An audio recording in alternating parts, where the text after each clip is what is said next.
Hi, my name is Sarah Ryan. I'm a third-year nursing student, and today's video is a focus on the process and findings of my inquiry question, which is how sex trafficking can impact an individual's psychological, physical, and emotional well-being.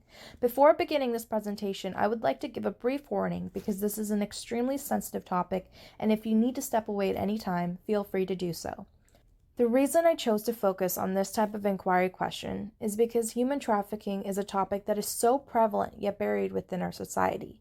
Unlike in developing countries where the fear of human trafficking is a constant existence, the notion that it doesn't happen in countries like Canada is a complete lie. Contrary to popular belief, countries like the United States are one of the top destinations for sex trafficking. Being aware that this is an issue that is prevalent allows for nurses to keep in mind that anyone could be a sex trafficking victim. Many of these victims are children who are lured in by the many methods of coercion, recruitment, and enslavement. The victims that are primarily susceptible are economically and socially vulnerable. A paradigm that I think works well with my inquiry question is the social constructionism paradigm, where the emphasis is on how social science can never be truly value-free and should be conducted with the express goal of social change in mind.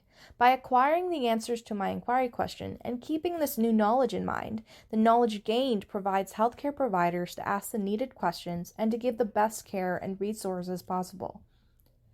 The research for my inquiry question was fueled by the concept of emancipatory knowing, where it is the ability for humans to recognize social and political problems of injustice or inadequate inequity, to realize that things could be different.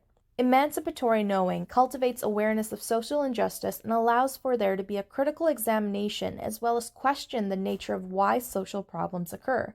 By allowing the research to be driven by this way of knowing, it allows for an individual to utilize the knowledge in practice and allow for the first few steps for change to take place.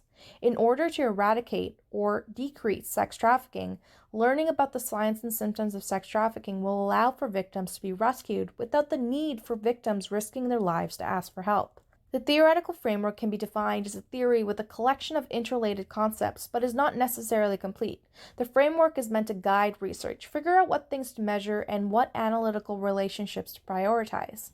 Some of the theoretical frameworks found in my ongoing research was the Mcgill model of nursing, which aims to maintain, strengthen, and develop the patient's health by actively engaging him or her in a learning process. Another would be the theory of unbecoming, which is where health and meaning are co-created by indivisible humans and their environment. And last but not least,